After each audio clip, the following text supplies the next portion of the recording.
ఏ దేవుని సేవ నేను చేయకూడదు అనుకున్నానో మా తల్లిదండ్రుల యొక్క మాట ప్రకారముగా, సమర్పణ ప్రకారముగా, ఏ దేవుని పరిశుద్ధ గ్రంథం నేను ముట్టుకోకూడదో, పట్టుకోకూడదో, మందిరానికి వెళ్ళకూడదని అనుకున్నానో, సేవకుల్ని దూషించాను, దైవ సేవకుల్ని తిట్టాను, వేళన చేశాను, భయంకరంగా దూషించి మాట్లాడాను. పరిశుద్ధ గ్రంథాన్ని చింపి అవతల పాడేశాను. కానీ ఆ అర్ధరాత్రి సాబ్రతుకుల్లో కొట్టుమిట్టాడుతున్నప్పుడు, ఆత్మహత్య చేసుకుని మరణించాలన్నప్పుడు 12 సంవత్సరాలు నేను లోకములో తిరిగి, పాపములో బ్రతికి, భయంకరంగా తిరిగిన నా జీవితంలో ఎంతోమంది సేవకుల దగ్గర పరిచర్య చేశాను. కానీ పైకి మాత్రం లోపల నా హృదయంలో యేసయ్యకి ఏమాత్రం చోటు ఇవ్వకుండా నటించే భక్తి చేశాను. దేవుడు అన్నాడు, వేశ్యనైనా నేను క్షమిస్తాను, కానీ వేషధారిని నేను క్షమించాను. భక్తి వేషం వేసుకున్నాను అంతే. నేను అలాగ నటించే భక్తి చేసి అందరినీ నేను మోసం చేస్తున్నాను అనుకున్నాను, కానీ నాకు నేను మోసపోతున్నానని నేను అనుకోలేదు. చివరికి నా జీవితం పతనమైపోతున్నప్పుడు, మరణ పంచుల వరకు వెళ్ళిపోతున్నప్పుడు అన్ని ద్వారాలు మూయబడ్డాయి. అందరూ అంటారు, ఏ దారి లేనప్పుడు అంటే గోదావరి దిక్కు అంటారు. ఎందుకు? ఆత్మహత్య చేసుకోవడానికి. రాజమండ్రి కొత్త బ్రిడ్జి మీదకి వెళ్ళి దూకేయటమే, అంతే కదా. అలాంటి పరిస్థితి నాకు ఎదురైనప్పుడు, ఆ అర్ధరాత్రి అందరూ సైలెంట్గా నిద్రపోతున్నప్పుడు, సాబ్రతుకుల్లో నేను ఉన్నప్పుడు, ఆ గోకవరం కొత్తపల్లిలో ఒక నూతులోకి దూకి ఆత్మహత్య చేసుకుందామని నేను నిలబడి ఏడుస్తున్నప్పుడు, 12 సంవత్సరాలు ఎంతోమంది బోధకులు నాకు బోధించిన, తల్లిదండ్రులు నాకు బోధించిన, సేవకులు బ్రతిమాలిన, తల్లిదండ్రులు బ్రతిమాలిన, భార్య అత్తమామలు తల్లిదండ్రులు బ్రతిమాలిన, ఎప్పుడూ కూడా నేను వినని ఆ యేసు ప్రభు గురించి నా నోట కానీ నా హృదయంలో కానీ ఆ పేరు ఎప్పుడు ఎత్తేవాడిని కాదు. ఎందుకో ఆ రాత్రి ఆ దుఃఖంలో ఉన్న నాకు యేసు ప్రభు మనసులో జ్ఞాపకం వచ్చాడు. దేవుని స్తోత్రం. నా బ్రతుకులో నెమ్మది లేదు, నా మనస్సులో శాంతి లేదు. నేను అన్నీ చేయగలను అనుకున్నాను, ఏమీ చేయలేని వాడిగా అన్నీ పోగొట్టుకుని నిస్సహాయ స్థితిలో బ్రతుకుతున్నాను.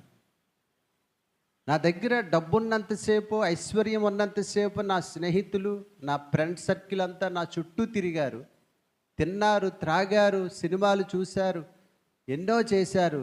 నా దగ్గర అన్నీ అయిపోయిన తర్వాత నన్ను వదిలేసి అందరూ కూడా దూరంగా వెళ్ళిపోయారు. అందుకునే భక్తుడు అన్నాడు, ధనము నీకుంటే అందరూ వస్తారు, దరిద్రుడవైతే దరికెవ్వరు రారు. ధనము నీకుంటే అందరూ వస్తారు, దరిద్రుడవైతే దరికెవ్వరు రారు. ఎవరిని నమ్మినా ఫలితము లేదురా, ఎవరిని నమ్మినా ఫలితము లేదురా. యేసుని నమ్మినా మోక్షం ఉందిరా, యేసుని నమ్మినా మోక్షం ఉందిరా. ఎవరికి ఎవరు ఈ లోకములో, ఎవరికి ఎవరు ఈ లోకములో, చివరికి యేసే పరలోకములో, చివరికి యేసే పరలోకములో. ఎవరికి ఎవరు ఈ లోకములో. హల్లెలూయా, హల్లెలూయా. ఈ లోకములో ఎవరికి వారే యమునా తీరు. బాగుంటే అందరూ వస్తారు. కరోనా టైంలో ఎంతమంది వచ్చారు నిన్ను చూడడానికి? కరోనా వచ్చినప్పుడు మనల్ని చూడడానికి ఎవరు వచ్చారు? భర్తకు వస్తే భార్య వచ్చిందా? భార్యకు వస్తే భర్తకు వచ్చారా? నిజమే, ఈ లోకం అశాశ్వతమైనది. శాశ్వతమైన లోకం, ఒక లోకం ఉంది, నిత్య జీవం మనకుంది, అదే పరలోకము. హల్లెలూయా, హల్లెలూయా. అసలు యేసు ప్రభువుని ఎందుకు నమ్ముకోవాలంటే నిత్య జీవానికి వెళ్ళడానికి. స్వస్థతలు, ఆశీర్వాదాలు, వివాహాలు, సంతానము, ఆరోగ్యము ఇవన్నీ సెకండ్. ఫస్ట్ నువ్వు నమ్మి బాప్తిసం పొందినవాడు రక్షింపబడును, నమ్మని వానికి శిక్ష విధింపబడును. అదే అగ్ని ఆరదో పురుగు సావదన్నాడు. కాబట్టి నాకు మనశ్శాంతి కొద్దువైపోయి మరణించాలనుకున్న పరిస్థితిలో ఫస్ట్ టైం 1991లో యేసు ప్రభు నాకు ఫస్ట్ టైం నా మనసులోకి వచ్చినప్పుడు, ఆ రాత్రి నేను ప్రార్థన చేసుకుని దేవుణ్ణి అడిగినప్పుడు వెంటనే దేవుడు నన్ను దర్శించి నాకు వాగ్దానం ఇచ్చిన దేవుడు. హల్లెలూయా, హల్లెలూయా, హల్లెలూయా. ఆయనకి ఒక పేరు ఉంది. ఆ పేరేమిటో తెలుసా? చూచుచున్న దేవుడు. ఏ దేవుడైనా ఇక్కడ నువ్వేం చేస్తున్నావో ఆయన చూస్తున్నాడు. నిద్ర అవుతున్నావా, గుణపాట్లు పడుతున్నావా, భోజనం చేసి వెళ్ళిపోయావా, వచ్చి కూర్చున్నావా, లేకపోతే మనసులో తిట్టుకుంటున్నావా, రేపు వస్తావా రావా, రేపు ఏమైనా ఊరు వెళ్ళిపోతావా, అన్నీ కూడా ఆయనకు తెలుసు. నిజమే. ఆయన పేరు ఏం పేరు? చూచుచున్న దేవుడు అని హాగరు పేరు పెట్టింది. నీ పేరేమిటో ఎరుగనయ్యా, నా పేరుతో నన్ను పిలిచావయ్యా. నీ పేరేమిటో ఎరుగనయ్యా, నా పేరుతో నన్ను చావయ్యా. చూచుచున్న దేవుడవయ్యా, నన్ను చూచినావు. చూచుచున్న దేవుడవయ్యా, నన్ను చూచినావు. హల్లెలూయా. ఆయనకు ఒక పేరుంది బైబిల్లో. ఆయనకి ఇంచుమించు 3000 పేర్లున్నాయి యేసు ప్రభువుకి. నిజమే. అందులో ఒక పేరేమిటంటే ఆయనకి చూచుచున్న దేవుడు. మలాకి అంటాడు, మన కొరకు నీతి సూర్యుడు ఉదయించబోతూ ఉన్నాడు.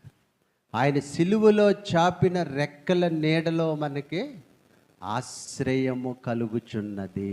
హల్లెలూయా, హల్లెలూయా. తన ఎడల యథార్థ హృదయము గలవారిని బలపరుచుటకై యెహోవా కనుదృష్టి లోకమంతటా సంచారము చేయుచున్నది. మీరందరూ ఇక్కడికి వచ్చారు, ఇంటికాడ ఏం జరుగుతుందో మీకు తెలియాలని ఇంటికాడ సీసీ కెమెరాలు పెట్టుకుని సెల్లకి కనెక్షన్ ఇచ్చి ఇక్కడ చూస్తా కూర్చోవాలి, వాక్యం వింటాం మానేసి. అంతే కదా. ఒకవేళ సీసీ కెమెరాలు ఉన్నా లేకపోయినా, సీసీ కెమెరాల కంటే పెద్ద సీసీ కెమెరాలు ఏమిటో తెలుసా? ఆయన కనుదృష్టి. దేవుడు కనుదృష్టి నుంచి నువ్వు తప్పించుకోలేవు. ఆయన ఆకాశంలోకి వెళ్తే అక్కడ ఉన్నాడు, సముద్రంలోకి వెళ్తే అక్కడ ఉన్నాడు, పాతాళంలోకి వెళ్తే అక్కడ ఉన్నాడు, అరణ్యంలోకి వెళ్తే అక్కడ ఉన్నాడు. నేను ఎక్కడికి వెళ్తే అక్కడ నువ్వు ఉన్నావు నాయన, నా దాగు చోటు నీవే కదా అంటాడు దావీదు. హల్లెలూయా, హల్లెలూయా. ఆ రాత్రి నేను చిన్న ప్రార్థన చేయటం ద్వారా మరణించవలసిన నన్ను రక్షించి మాట్లాడి నెమ్మది లేని నా జీవితానికి దేవుడు నెమ్మదినిచ్చి ఆయన సేవకునిగా నన్ను ఎన్నుకొని ఏర్పాటు చేసుకుని ఎంతోమంది భక్తులు నా కోసం ప్రార్థన చేశారు. మా తల్లిదండ్రులు ప్రార్థన చేశారు, నా భార్య ప్రార్థన చేసింది.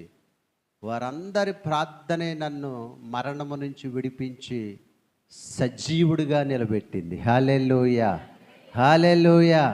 మన దేవుడు ఎవరో? సజీవుడు. ఆయన అబ్రహాము దేవుడు, ఇస్సాకు దేవుడు, యాకోబు దేవుడు. ఆయన మృతులకు దేవుడు కాదాయన, మరణించిన వారికి దేవుడు కాదాయన, సజీవులకు దేవుడు ఆయన. హల్లెలూయా, హల్లెలూయా. మన దేవుడు జీవించుచున్నవాడు. అపొస్తలుడైన పౌలు అంటాడు, ఇక జీవించుచున్నది నేను కాదు, నాలో ఉన్న క్రీస్తు యేసే. అందుకనే నీతిమంతుడు విశ్వాస మూలముగా జీవించును. నీతిమంతుడు విశ్వాస మూలముగా బ్రతుకును. నా జీవితంలో ఎక్కడా లేని నెమ్మది, శాంతి, సమాధానం ఆయన మాట వినగానే, ఆయన స్వరము వినగానే, ఇందాక పరంజ్యోతి గారు తెలియజేసినట్టుగా ఆ స్వరం నన్ను బ్రతికించి, ఆయన మాట నన్ను బ్రతికించి, ఆ రోజు నుంచి ఈరోజు రాత్రి వరకు నన్ను నడిపిస్తూనే ఉంది ఆయన మాట. దేవుని స్తోత్రం. నన్ను బలపరుస్తూనే ఉంది ఆయన స్వరం. నిజమే, ఆ స్వరం ఆ రాత్రి నేను వినకపోతే, ఆయన మాట ఆ రాత్రి నేను వినకపోతే, ఈ రాత్రి నేను మీ మధ్యలో నిలబడి మాట్లాడేవాడిని కాదు. ఎప్పుడో నేను కాలగర్భములో కలిసిపోయి అందరూ మర్చిపోయి ఏదో రకంగా నేను నరకానికి వెళ్ళిపోయేవాడిని. నరకము నుంచి, మరణము నుంచి తప్పించుట యెహోవా వశమై ఉన్నది. హల్లెలూయా. ప్రస్తుతానికి దేశమంతా అసమాధానముతో, అయోమయముతో, ఎన్నో భయంకరమైన పరిస్థితుల్లో కొనసాగుతున్న దినాల్లో మనం ఉన్నాం. ఎక్కడ చూసినా నెమ్మది లేని దినాల్లో మనం ఉన్నాం. సమాధానము లేని దినాల్లో మనం ఉన్నాం. నా జీవితానికి దేవుడిచ్చిన నెమ్మది, మా కుటుంబాలకు దేవుడిచ్చిన నెమ్మది, ఇక్కడ కూర్చున్న మీ అందరికీ దేవుడిచ్చిన నెమ్మది ఈ గ్రామానికి ఇవ్వాలని మనం ప్రార్థన చేద్దాం. మన దేశానికి ఇవ్వాలని ప్రార్థన చేద్దాం. మన తెలుగు రాష్ట్రాలు దీవించబడాలి, రక్షించబడాలి. పరిపాలించే నాయకులందరూ కూడా నెమ్మదిగా ఉండాలని ప్రార్థన చేద్దాం. దేవుని స్తోత్రం. ఆదికాండం 5వ అధ్యాయం 29వ వచనంలో ఒక మాట చదువుదాం. మనకు సమయం చాలా తక్కువ ఉంది కాబట్టి ఆదికాండము 5వ అధ్యాయము 29వ వచనం. భూమి యెహోవా శపించినందువలన కలిగిన మన చేతుల కష్టము విషయములోను, మన పని విషయములోను ఇతడు మనకు నెమ్మది కలుగు చేయననుకొని అతనికి నోవాహు అని పేరు పెట్టెను. నోవాహు కాలంలో, నోవాహు పుట్టే కాలంలోనంట భూమి శపించబడిందంట. వారు పనులు శపించబడ్డాయంట. ఉద్యోగం చేసినా నెమ్మది లేదు, వ్యవసాయం చేసినా నెమ్మది లేదు, వ్యాపారం చేసినా నెమ్మది లేదు, ఏ పని చేసినా నెమ్మది లేదు. అంతా దరిద్రము కింద, శాపము కింద, నష్టము కింద, కష్టం కింద కాపాడుతుంది. అందుకునే ఈ నోవాహు తండ్రి అతనికి ఏమని పేరు పెట్టాడు? నోవాహు అని పేరు పెట్టాడు. ఇక్కడ చాలా క్లియర్గా మన పరిశుద్ధ గ్రంథంలో చూస్తే, మరి ఈ యొక్క 29వ వచనంలో చాలా క్లియర్గా అంటాడు, మన పని శపించబడింది, భూమి శపించబడింది, ఇవన్నీ శపించబడ్డాయి కాబట్టి దేవుడు మనకి నెమ్మది కలుగు చేయననుకుని అతనికి ఏ పేరు పెట్టాడంట? నోవాహు అని పేరు పెట్టాడు. నోవాహు అంటే అర్థం ఏమిటి? నెమ్మది. ఇస్సాకు అనే మాటకు అర్థం ఏమిటి? నవ్వు. ఇలాగ పరిశుద్ధ గ్రంథంలో ప్రతి పేరుకి అర్థాలు ఉన్నాయి, ప్రతి మాటకి అర్థాలు ఉన్నాయి. ఒకవేళ నీ పని శపించబడుతుందా, నీ కుటుంబం శపించబడి శాపగ్రస్తమైన జీవితంలో నువ్వు బ్రతుకుతున్నావా? ఎన్ని మందులు మింగినా, ఎన్ని హాస్పిటల్ తిరిగినా, ఎంతమంది దగ్గరికి వెళ్ళి ఎన్ని చెప్పించుకున్నా నీ జీవితంలో ఎదుగు బొదుగు ఆశీర్వాదము దీవెన లేకుండా నువ్వు ఉన్నావేమో, బైబిల్ చెప్తుంది, నేను ఈ రాత్రి నీకు నెమ్మదినివ్వబోతూ ఉన్నాను. హల్లెలూయా. నిజమే, దేశం మీదకి దేశం, రాజ్యం మీదకి రాజ్యం, ఎవరింటి వారు వారికే శత్రువులుగా మారిపోతున్న దినాల్లో ఉన్నాం. మేకా చెప్పినట్లుగా ఒకవైపు యుద్ధాలు జరుగుతున్నాయి, ఒకవైపు తుఫానులు వస్తున్నాయి, ఒకవైపు భయంకరమైన భూకంపాలు వస్తున్నాయి, భయంకరమైన వైరస్లు వస్తున్నాయి. ఇవన్నీ కూడా దేనికి గుర్తంటే, దేనికి సాదృశ్యం అంటే, యేసయ్య రాకడ అతి సమీపముగా ఉన్నది. హల్లెలూయా. ఆయన సమీపముగా ఉన్నాడు మనకి రావడానికి. ఒకవేళ పేతురు చెప్పాడు, ఆయన దృష్టిలో 1000 సంవత్సరములు ఒక దినము వలె ఉన్నవి, రాత్రి అందలి ఒక జాము వలె ఉన్నవి అన్నాడు. అందుకని ఆయన ఇంకా దీర్ఘశాంతముతో కనిపెడుతున్నాడు. నువ్వు మారాలి, నీ కుటుంబం మారాలి, నీ భర్త మారాలి, నీ బిడ్డలు మారాలి, నీ పిల్లలు మారాలి, అనేక మంది రక్షించబడాలని ఆయన ఇంకా కనిపెడుతున్నాడు మనందరి కోసం. అందుకని ఈ రాత్రి ఈ యొక్క కార్యక్రమాల ద్వారా, ఈ మొదటి రోజు రాత్రి ఈ సువార్త ఆశీర్వాద మహోత్సవముల ద్వారా నెమ్మది లేని మన జీవితములకు, నెమ్మది లేని మన కుటుంబములకు, శాంతి సమాధానం ఐక్యత లేని మన జీవితాలకు నెమ్మదినివ్వబోతూ ఉన్నాడు దేవుడు. హల్లెలూయా. ఈ మొదటి రోజు వచ్చిన మీరందరూ కూడా నెమ్మదితో, శాంతి సమాధానపు ఆశీర్వాదాలతో మీ గృహాలకు వెళ్ళుదురుగాక. ఆమేన్. ఇంకా రేపు ఎల్లుండి 2 మీటింగ్స్ ఉన్నాయి. నిజమే, ఈ మీటింగ్స్లో మీరందరూ కూడా మీతో పాటు ఇంకొకరిని, కొత్త వారిని తీసుకురండి. మీ స్నేహితుల్ని, మీ ఇరుగు పొరుగు వారిని, మీ బంధువుల్ని తీసుకురండి. ఇంకా చాలా ఖాళీ ఉంది కాబట్టి, ఇంకా మంచి దైవ సేవకులు, వర్తమానికులు మీ మధ్యకు వస్తారు కాబట్టి ఆ వాక్యాలు విని దీవించబడండి. నోవహు పుట్టాడు, నెమ్మది వచ్చింది. మాకు ఒక ఆయన ఉండేవాడు, మా తాతగారు. ఎవరైనా పాస్టర్లు వస్తే గేట్లో కూర్చుని కర్ర అడ్డుగా పెట్టి, వాళ్ళకి కర్రతో ఇలా అడ్డుగా పెట్టి కింద పడగొట్టేసేవాడు. లోపలికి రానిచ్చేవాడు కాదు సేవకులు వస్తే. సేవకులు రావాలంటే ఆయన ఇంటికాళ్ళు లేనప్పుడు, పొలం వెళ్ళిపోయినప్పుడు దొంగతనంగా వచ్చి ప్రార్థన చేసి వెళ్ళిపోయేవారు. ఒకరోజు ఒక పాస్టర్ గారు వచ్చారు. ఆయన గొప్ప దైవజనుడని, ప్రార్థన చెయ్యాలని, మా ఇంటికి రావాలని ఆయన కోరినప్పుడు ఆయన వస్తున్నారు. ఈయన ఇంటికాడే ఉన్నారు మా తాతగారు. ఈయన ఏమంటాడో, తిడతాడో, కొడతాడో, కర్రడ్డెడతాడో, లేకపోతే వాళ్ళ షూలు కానీ చెప్పులు కానీ బయట ఉంటే ఎక్కడికో పట్టుకెళ్ళి దూరంగా పారేసేవాడు. అలాగ అసహించుకునేవాడు సేవకుల్ని. అయితే ఆ రోజు ఆ పాస్టర్ గారు రాగానే ఆయన ముఖం చూసి, ఆయన ప్రార్థన, ఆయన వాక్యము మాటలు విని సైలెంట్ అయిపోయాడు. మరుసటి ఆదివారం ఆయన కాకినాడ వచ్చి అక్కడ బాప్తిసం తీసుకున్నారు. దేవుని స్తోత్రం. హల్లెలూయా. ఆయనకి ఏమని పేరు పెట్టారంటే ఆ పాస్టర్ గారు, నోవాహు అని పేరు పెట్టారు. మేము చెప్పలేదు నోవాహు అని పేరు పెట్టమని. ఆయన ఎంతైతే సేవకుల్ని బాధ పెట్టాడో, ఎంతైతే సేవకుల్ని చిన్నచూపు చూశాడో, ఎంతైతే సేవకులు వస్తుంటే రకరకాలుగా మరి శ్రేష్టలు చిన్న చిన్న కష్టాలు పెట్టేవాడో, ఆ పేరుకు తగ్గట్టుగా, బ్రతుకుకు తగ్గట్టుగా దేవుడు నోవాహు అని పేరు పెట్టాడు. నెమ్మదిగా మారిపోయాడు. నిజమే, ఎవరైతే దేవుని సన్నిధికి వస్తారో, చూడండి సామెతల గ్రంథం 18వ అధ్యాయం 10వ వచనం ఒకసారి చదువుదాం. సామెతల గ్రంథం 18:10. యెహోవా నామము ఒక బలమైన దుర్గము, నీతిమంతులు అందులోనికి పరిగెత్తుకుని వచ్చి సురక్షితముగా నివసించెదరు. హల్లెలూయా. యెహోవా నామము బలమైన దుర్గం. యెహోవా అనగా ఉన్నవాడును అనువాడనై ఉన్నాడు.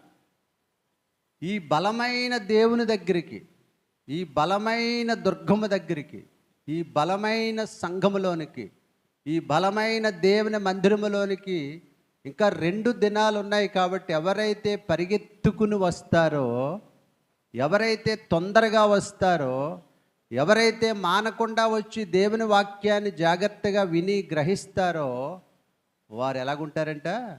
సురక్షితముగా, అంటే నెమ్మదిగా ఉంటారు. హల్లెలూయా. సంతోషముగా ఉంటారు, ఆనందముగా ఉంటారు. ఈ బలమైన దేవుడు నిన్ను ఆహ్వానిస్తూ ఉన్నాడు. ఈ గొప్ప రక్షకుడు నీ కోసం, నా కోసం సిలువలో ప్రాణం పెట్టి, రక్తము కార్చి, మరణించి, సమాధి చేయబడి, తిరిగి లేచి ఆరోహణుడై వెళ్ళిన దేవుడు మళ్ళా 2వసారి న్యాయాధిపతిగా, యూదా గోత్రపు కొదమ సింహముగా, పెండ్లి కుమారుడిగా రాబోతున్న యేసయ్య ఎదురు చూచుచున్నాడు. ఎవరైతే వస్తారో వారు మాత్రమే సురక్షితముగా, క్షేమముగా, ఆరోగ్యముగా, నెమ్మదిగా ఉందురు. ఒకవేళ నోవహు కాలంలో శాపం ఎక్కువైపోయింది, భూమి శపించబడింది, పంట శపించబడింది, కుటుంబాలు శపించబడ్డాయి. ఆ జన్మ కర్మ పాపాలతో వారు కొట్టుమిట్టాడుతున్నప్పుడు ఈ నోవాహు పుట్టుకు ద్వారా వాళ్ళందరికీ ఏం కలిగింది? నెమ్మది కలిగింది. 2025 సంవత్సరాల క్రితం పాపులను రక్షించుటకు క్రీస్తు యేసు ఈ లోకమునకు దిగి వచ్చెను. హల్లెలూయా. అందుకునే జక్కయ్య ఇంటికి వచ్చి ఆయన చెప్తాడు, జక్కయ్య ఈయన కూడా అబ్రహాము కుమారుడే, నేడు ఈయనటికి ఏమొచ్చింది? రక్షణ వచ్చింది. లక్షలు కాదు, రచ్చరేకులు కాదు, రక్షణ వచ్చింది ఈయనకి. ఒకవేళ ఆయన ఇన్కమ్ ట్యాక్స్ ఆఫీసర్గా ఉన్నాడు, చాలా లంచాలు తీసుకుని మోసాలు చేసి ఎంతో ధనం మీద ధనం, మేడ మీద మేడ, కారు మీద కారు, పొలం మీద పొలం అన్నీ కొనేసి సంపాదించేశాడు. కానీ ఎందుకు ఆయన హృదయంలో యేసుని చూడాలనుకున్నాడు? యేసును చూడలేకపోయాడు. ఒక మేడి చెట్టు మీద కూర్చున్నాడు. ఆ చెట్టు దగ్గరకు వచ్చి, జక్కయ్య నువ్వు త్వరగా దిగిరమ్మన్నాడు. జక్కయ్య సంతోషంతో యేసయ్యను చేర్చుకున్నాడు. జక్కయ్య యేసుప్రభుని చేర్చుకోవటమే కాదు, యేసయ్యను చూస్తూ ఉండిపోయాడు.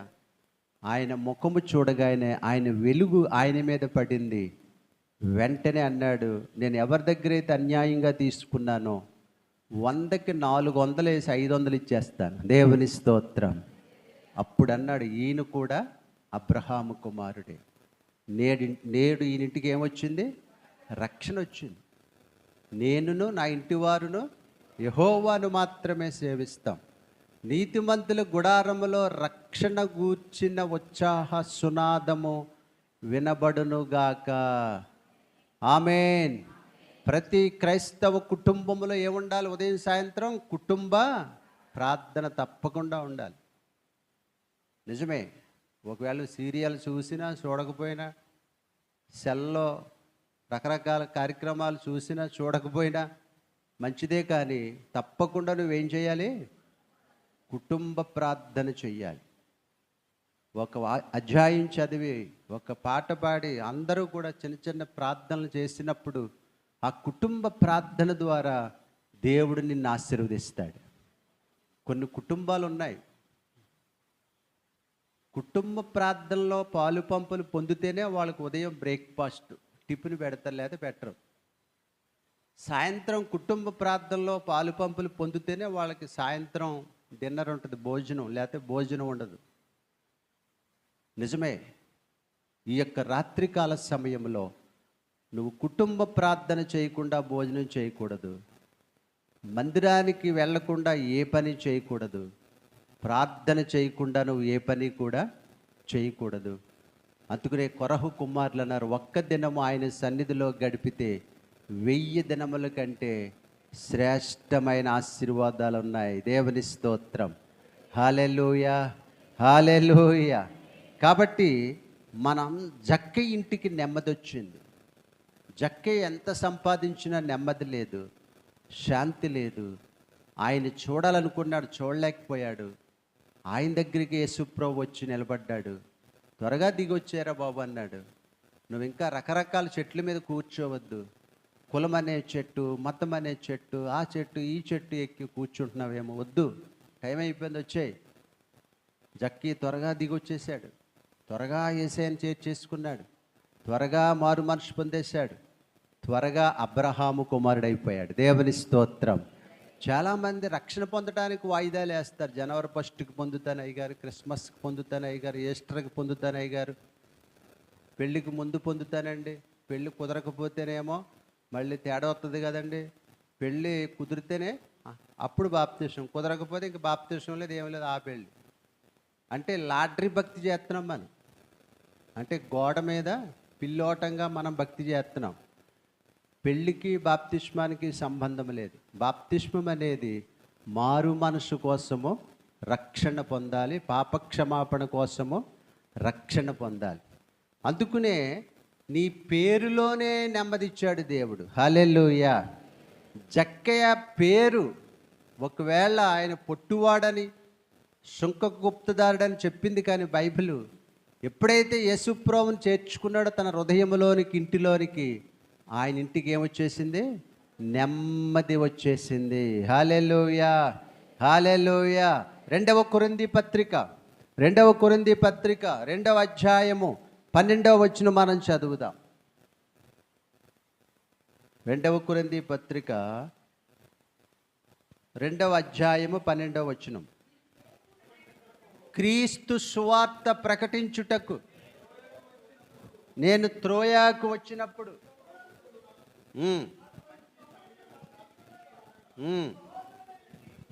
సహోదరుడైన తీతు నాకు కనబడినందున నా మనస్సులో నెమ్మది లేక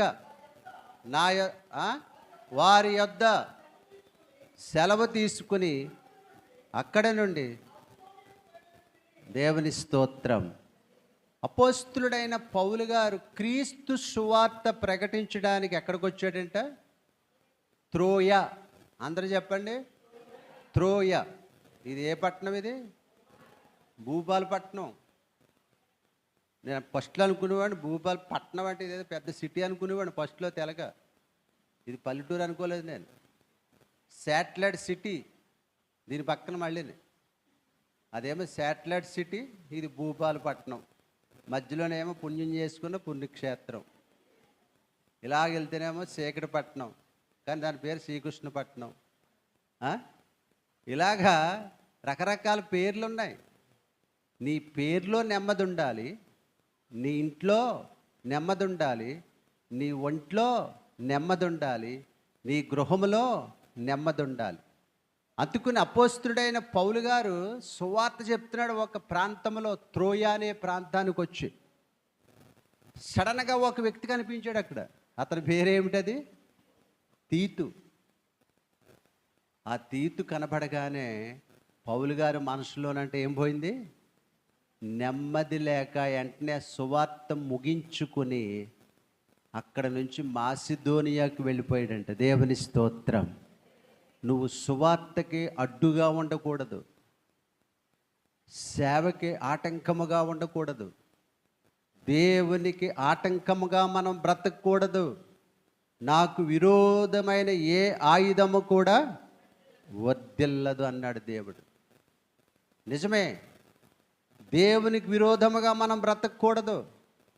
కష్టంలో ఉన్నప్పుడు ఒకలాగా, కష్టం తీరిపోయాక మరొకలాగా, సమస్యలు ఉన్నప్పుడు ఒకలాగా, సమస్యలు తీరిపోయాక మరొకలాగా. ఆ విధమైన భక్తి మనం చేసినప్పుడు తప్పకుండా మనము దీవెనలు పోగొట్టుకుంటాం. అందుకునే లాస్ట్లో వచ్చాడు ఎవరో? యాసావు. తండ్రి, నా తండ్రి, నేను అన్నీ సిద్ధపరిచి తీసుకొచ్చాను, నువ్వు తిని నన్ను ఆశీర్వదించు. ఇదేంటి ఇప్పుడు వచ్చావు, లేటుగా వచ్చావు? ఇందాక ఒక ఆయన వచ్చాడు, నేనే యాసావుని అన్నాడు.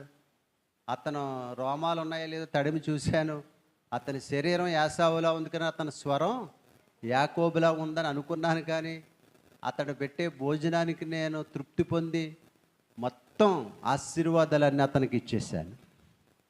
ఆశీర్వాదాలన్నీ పట్టుకుపోయాడు. యాసావు అంటాడు, కనీసం ఒక్క ఆశీర్వాదం కూడా లేదా డాడీ? ఒక్క ఆశీర్వాదం కూడా నీ దగ్గర లేదా? లేదు నాన్న, ఆశీర్వాదాలన్నీ నీ తమ్ముడు పట్టుకుపోయాడు. ఫస్ట్ టైం ఏం పట్టుకుపోయాడు? జ్యేష్ఠత్వాన్ని పట్టుకుపోయాడు. మరలా ఏం పట్టుకుపోయాడు? తండ్రి దగ్గర నుంచి రావలసిన ఆశీర్వాదాలు కూడా పట్టుకుపోయాడు. ఫస్ట్ ఏమో చిక్కుడుగాయలు కూరగా అమ్మేసుకున్నాడు. సెకండ్ ఏమో లేటుగా రావటం వల్ల ఆశీర్వాదాలన్నీ తమ్ముడు సైలెంట్గా తీసుకుని వెళ్ళిపోయాడు. అందుకునే మనం లేటుగా రాకూడదు. అందరికంటే ముందుగా దేవుని సన్నిధికి వచ్చి మనము మోకరించి ప్రార్థన చేయాలి. ముందుగా వచ్చి మందిరం శుభ్రం చేయాలి, కుర్చీలు సర్దాలి. యవనస్తులైతే మైకు ఇవన్నీ సర్దాలి. పాస్టర్ గారు వచ్చారా లేదా, పాటలు మొదలెట్టారా లేదా, లేకపోతే సౌండ్ వినబడుతుందా లేదా, అప్పుడు వెళ్దాం అనుకుంటే కాదు. అన్ని పనుల కంటే ముందు దేవుని పని మనం నమ్మకముగా చెయ్యాలి. దేశంలో నా యొద్ద నివసించినట్లు నేను నమ్మకస్తులైన వారి కోసం కనిపెట్టుచున్నానంటాడు దేవుడు. కాబట్టి యాసావు జ్యేష్ఠత్వాన్ని కోల్పోయాడు, తండ్రి దగ్గర నుంచి రావలసిన ఆశీర్వాదాలు కూడా కోల్పోయాడు. ఎందుకంటే అతను లేట్ అవ్వటం వల్ల. ఈ రాత్రి ఆ త్రోయ ప్రాంతంలో సువార్త ప్రకటిస్తూ ఉండగా మంచి ముమ్మరముగా, మంచి స్పీడ్గా, మంచి పరిశుద్ధాత్మ ప్రేరేపణతో పౌలు గారు గట్టిగా బోధిస్తూ ఉన్నాడు. అనేక మంది ఆ సువార్త వింటున్నారు. సడన్గా తీతు గారు కనబడినప్పుడు పౌలు గారి మనసులో ప్రేరేపణ అంతా పోయి పేలాపన వచ్చేసింది. ప్రేరేపణ లేదు ఆయనకి, ఇంకా సువార్త చెప్పాలని లేదు, ఇంకా అనవసరం, ఇక్కడ ఎంత చెప్పినా వినరు, అర్థం లేదు ఈ సేవకని చెప్పి వెంటనే అక్కడి నుంచి ఆయన ఎక్కడికి వెళ్ళిపోయాడు? మాసిదోనియాకి వెళ్ళిపోయాడు. అంటే ఒకటి, నీ పేరులో నెమ్మది ఉండాలి. 2, పౌలు గారు మనసులో ఏం చెడిపోయింది? నెమ్మది చెడిపోయింది తీతుని చూడగానే. ఒక్కొక్క ఆవిడ రాగానే కొంతమంది మనసు పాడైపోద్ది, ఒక్కొక్క ఆవిడని రాగానే కొంతమంది మనసు చెడిపోద్ది. నిజమే, మనల్ని బట్టి ఎవరు కూడా బాధపడకూడదు, మనల్ని బట్టి ఎవరు కష్టపడకూడదు, మనల్ని బట్టి ఎవరు కూడా చింతించకూడదు. దేన్ని గూర్చి మీరు చింతించకండి, కానీ మీ చింత యావత్తు నా మీద వెయ్యమన్నాడు దేవుడు ఈ రాత్రి. ఒకటి, పేరులో నెమ్మది ఉండాలి. నీ పేరు చెప్పగానే అందరూ కూడా నీ గురించి మంచి సాక్ష్యం చెప్పాలి. 2, నీ మనసులో నెమ్మది ఉండాలి. మనసులో నెమ్మది ఉండాలంటే ఏదేదో చేస్తే నెమ్మది రాదు, ఏదేదో తింటే నెమ్మది రాదు, ఏదేదో తాగితే నెమ్మది రాదు. యేసయ్య దగ్గరికి వస్తేనే నీ మనసులో నెమ్మది. హల్లెలూయా, హల్లెలూయా. అందుకుని యేసు ప్రభు అన్నాడు, ప్రయాసపడి భారం మోయిచున్న సమస్తమైన జనులారా, ప్రజలారా, నా యొద్దకు రండి, నేను మీకు విశ్రాంతినిస్తాను. విశ్రాంతి ఎక్కడుందంటే, ఒకవేళ మన ఇంటికాడ విశ్రాంతి తీసుకోవచ్చు, మన గదిలో ఏసీలు వేసుకుని, ఫ్యాన్లు వేసుకుని, మంచం మీద పడుకుని విశ్రాంతి తీసుకోవచ్చు. ఆ విశ్రాంతి కాదు.